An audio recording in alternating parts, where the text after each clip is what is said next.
pergunta que eu queria fazer para vocês. Vocês acham que esse amor descrito por Paulo na carta de Efésios é amor eros ou é amor ágape? É amor ágape. O desafio nosso é amar de uma maneira transcendental. Mas aí tem um desafio para a esposa. Vós, mulheres, sujeitai-vos a vossos maridos, como ao Senhor, porque o marido é o cabeça da mulher, como também Cristo é o cabeça da igreja, sendo ele próprio o salvador do corpo. De sorte que, assim como a igreja está sujeita a Cristo, assim também as mulheres sejam em tudo sujeitas a seus maridos. Olha que desafio grande para a gente como igreja assumir que a gente acha que isso daqui é verdade, porque é pesado. Se um pastor pegar num domingo de manhã na Rede TV e ler esse texto, dá pau na internet 5 minutos depois. Twitter, hashtag pastor atrasado. Porque na verdade é difícil. Na sociedade pós-moderna a mulher trabalha. Aí você tem uma filha e olha só como vai. Se funcionar na situação de pai, por exemplo. Você tem uma filha, aí você investe em sua filha. Aí sua filha é super boa aluna, ou ela é boa funcionária, e você está investindo e faz ela, vai para curso, vai para não sei o quê, papapá, e você está bombando a menina de investir. E a menina vai bem entra na faculdade, vai bem na faculdade, e você manda ela para o exterior, ela faz isso, faz aquilo, pá. Daqui a pouco a menina tem 30 anos, está bem graduada, nunca namorou, e está na igreja sentada. Agora ela fala, agora você está pronta para casar. Ela olha para o lado e fala, poxa vida, mas vou namorar quem? Porque na igreja tem pouco homem. Geralmente os homens da igreja vão casar menos dos 25 anos. Aí ela fala, bom, então vou casar com outra pessoa. Aí encontra um. Frequentemente esse um, depois de muita luta, procurando, frequentemente esse um, ele ganha menos que ela. Na verdade ela, por onde para chegar, onde chegou, ela está acostumada a mandar. Ela tem cargo, ela tem subordinado. E aí ela vai ter que chegar no casamento, como que ela vai se sujeitar a esse cara? Vamos pôr em números? Ela ganha 3 mil, ele ganha 1.500. Aí ela vai pôr esses 3 mil reais na mão do cara que tem 1.500. Ela ganha mais que ele, às vezes ela é chefe dele, mas ela vai se sujeitar a ele. É moleza pensar nesse confronto, nesse conflito que o Evangelho nos propõe na sociedade atual. Agora, você como pai, vai deixar de bombar tua filha para chegar lá? Olha só como a gente como igreja tem que pensar nessa dificuldade. Mas o fato é que é um desafio.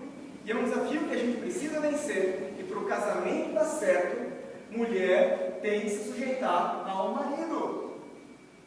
Para o desafio dar certo, para o casamento estar junto, precisa a mulher se sujeitar ao marido. Alguém já leu o livro Amor é o que elas mais precisam e respeito é o que eles mais precisam? Bem famoso também. É a mais pura realidade. Eu não gostei muito do discorrer do livro, na verdade achei meio pesado, ele fica repetitivo, mas o título é sensacional. E aí, é isso. Na verdade, tudo que a mulher precisa é se sentir acolhida e amada. E tudo que a mulher precisa é se sentir respeitada. Então, veja como a coisa é invertida. Você cria uma mulher dentro da sociedade atual que não está pronta para se sujeitar ao marido. E você cria um homem que não está pronto para amá-lo. E aí você já põe os dois numa casa, Big Brother. Pá, vai dar briga. Você cria ainda mais uma mulher que espera do marido um comportamento tipicamente feminino. Então a mulher hoje espera que o marido lave a louça. Não estou sendo contra não, lavar a louça, né? Beleza, quando faz bem, né? Fazer uma moral. Mas ela espera isso. Ela espera um homem que lave a louça, que limpe a casa, que divida com ela as tarefas, porque afinal de contas, ela sai para trabalhar também. Ela participa do orçamento doméstico. E aí, o que acontece? O cara não tem esse padrão. Ele até lava a louça, ele não lava com o coração, lava com a mão. Não está feliz. Não é verdade? Ele lava quando ela pede, ou quando ele tem más intenções para mais tarde. Aí ele lava. Então, na verdade, você gera essa dificuldade. E você cria também homens que esperam da mulher tipicamente masculinos. A mulher não é o seu amigo. Então a mulher não necessariamente vai gostar de videogame. A mulher não necessariamente vai entender que futebolzinho é fundamental. Que, na verdade, que você quer ter o tempo com os amigos. Se você quiser vir junto, vamos lá. É legal quando a gente se reúne junto para falar umas besteirinhas, tomar uma Coca-Cola com os irmãos da igreja, mas só homem, contar, né? Ficar com a coisa mais à vontade. É ou não é, irmãos? Pode falar. Bruno, só para complementar, há 2 semanas atrás nós fizemos uma dinâmica em que um grupo de meninas escreveu o marido ideal e um grupo de rapazes escreveu a esposa ideal. As meninas escreveram uma menina e os rapazes escreveram um rapaz. Aí, ó. E interessante que depois eu estava ouvindo um psicólogo falar disso, e aí eu fiquei pensando que a gente está induzindo, talvez, a homossexualidade. Olha que pesado. Porque, na verdade, na medida em que você, mulher, espera afeto de uma pessoa ideal, que é mulher, olha que coisa louca. Ou você, homem, espera afeto de alguém que, no seu ideal, deveria se comportar como homem. Poxa vida, palavra dura, mas verdadeira. Verdadeira. Desafio: homem pragmático valoriza o toque físico, sexual. Para o homem, o sexo começa quando deita na cama e termina com o orgasmo dele, e aí já dá para dormir. Não é verdade? Objetivo racional, instinto de guerreiro, caçador. Sai para caçar, você cuida do menino doente. Eu estou saindo para caçar. Mulher, e aí esse cara tem o desafio de amar água. Amor para ela não é sexo, irmão.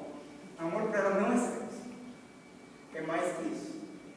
Ela precisa se sentir acolhida, ela precisa se sentir protegida, ela precisa se sentir compreendida, ela precisa sentir, tem uma coisa, ela precisa sentir que quando ela está de TPM, você não vai acusar ela, você está de TPM. Isso é a manifestação de amor. Se quando ela dá aquela triscada que você vê que ela está de TPM, você fala, está de TPM, deixa eu ir ver meus amigos, já era. Ela não está se sentindo amada, você criou um abismo. E para a mulher, que é territorialista, dominadora, influenciadora, ela gosta de modular o comportamento do homem, do padrão da mulher. Se pegar as principais mulheres da Bíblia, elas são mulheres que influenciaram os seus maridos a tomarem atitudes adequadas. Glória a Deus por isso. Quando você pega para ler em Provérbios, a mulher virtuosa é uma mulher que influencia o seu marido e a sua casa positivamente. Salmo 128 diz que o homem que teme ao Senhor e segue os seus princípios, a mulher cresce como uma videira frutífera ao redor da sua casa. Tem uma conotação física, ela é territorialista. Ela influencia os filhos, ela é dona da casa, dona de casa, rainha do lar. Tem esse termo, rainha do lar? Por isso tem muito problema quando o homem casa e a rainha do lar continua sendo a mãe. Tem que mudar de território. Agora você está no território da tua esposa. Lá quem manda é ela. Decide a respeito dos filhos, mas hoje em dia também sai para a luta diária. Essa é a mulher. E para essa mulher que está acostumada a mandar, ela é desafiada a respeitar. Olha que difícil. É um desafio bíblico, irmãos. É um desafio que vai contra a sua natureza. É um desafio que, na verdade, se você alcançar ele, se vocês chegarem nesse consenso, vocês vão estar caminhando no mesmo caminho e num só coração. Casamento, eu gosto muito quando há na Bíblia essa comparação entre Cristo e a igreja, porque mostra a magnitude e a intensidade do amor. A intensidade. Irmão, fala a verdade, você daria sua vida para sua esposa? Será que você ama a sua esposa mais que si mesmo? Será que você consegue vencer o seu próprio orgulho e falar, estou errado? Será que você consegue dar um passo atrás por causa do amor? Isso é um desafio. Mulher, será que você consegue se submeter da mesma maneira que você é submissa a Cristo? Desafio. Cristo, cabeça. A igreja submissa a Cristo. Homem, o cabeça. A mulher, submissa ao marido. Mas Cristo deu a vida por ela. Homem, você precisa dar a vida para sua esposa. Ela precisa sentir isso. Ela precisa sentir que você prefere ela. E você dá a vida por ela. Nem que isso signifique você se afastar um pouco da sua mãe. Se afastar um pouco do seu pai. Se afastar um pouco dos seus maridos. Dos seus maridos, dos seus amigos. Por favor. Dos seus amigos. Não é verdade? Mulher, reconheça o sacrifício do seu homem. Muitas vezes, você vem de um lar super protegido e você casa com um cara que vem e ele é super protegido. E aí como que fica? Como que fica esse relacionamento? Como que fica você precisa compreender que para ele é muito difícil cortar o cordão umbilical, virar para a mãe dele e falar: mãe, não me liga 9 horas da noite porque é o meu momento de assistir a novela com a minha esposa. E aí, às vezes ela se incomoda nisso, porque ela está na novela e você está: ô mãe, e aí, tudo bem? E o pai? E o gato? Fez cocô na caixinha? Tá, e aí, abasteceu o carro, deu tudo certo? Irmãos, assim, parece piada, mas isso gera problemas sérios. Cristo aceita incondicionalmente a sua esposa. Igreja, retribui com amor e ações de graça e santidade. Nós, como igreja, precisamos retribuir a Cristo assim. E a mulher precisa reconhecer o marido. O marido precisa se sentir valorizado. Irmã, você quer valorizar seu marido? Chega e fala: você é um trabalhador. Eu reconheço que você vai lá e faz. E aí ele vai, conquista, e você fala: olha só, parabéns. O homem se motiva por isso. Tá vendo? Olha, parabéns, eu gostei, eu te admiro. Ele precisa se sentir admirado por você. Isso para ele significa respeito. E você precisa demonstrar respeito. Eu gosto muito daquele livro também, As 5 Linguagens do Amor. Porque na verdade, comunicação não é a forma como você quer falar. É a forma como a pessoa entende. Muitas vezes você achando que está demonstrando respeito e o cara não está entendendo assim. Não é verdade? Vamos para um próximo desafio.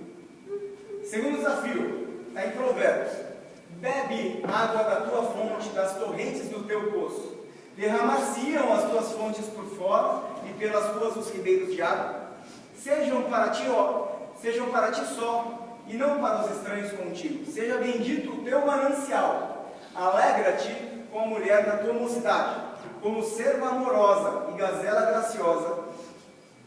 Os teus seios te saciem todo o tempo, e pelo seu amor sejas atraído perpetuamente. E por que, filho meu, te deixarias atrair por outra mulher e te abraçarias ao peito de uma estranha? Eis que os caminhos do homem estão perante os olhos do Senhor, e ele pesa todas as suas veredas. Segundo desafio, Provérbios 5, 15 e 21. É a área sexual. É aí que a gente está no segundo desafio. Segundo desafio, a gente tem uma vida sexual saudável. E é interessante quando ele compara a sexualidade do casamento, a vida sexual, a libido como água. Por quê? Porque a água é fundamental para a sobrevivência. A água é fundamental. E uma pessoa que não bebe água, ela começa a ter instintos primitivos. E ela começa a se submeter a fazer coisas que ela não faria se ela estivesse saciada. Assim é, irmã, quando você faz greve de sexo com seu marido. Ele vai ficar louco. Ele vai ficar louco. E ele vai querer beber água. Ele vai querer beber água. Na verdade, em relação ao sexo, também existem distorções na sociedade pós-moderna. Na verdade, tem um problema, vou mudar de slide. Existe uma inversão de posturas em relação à questão do comportamento sexual. Isso muitas vezes tem acontecido em relação à hiperexposição dos nossos adolescentes com a pornografia. Não quero entrar no âmbito espiritual da pornografia que existe e dá para falar uma noite inteira sobre isso. Mas olha só, pensa comigo, homem e mulher.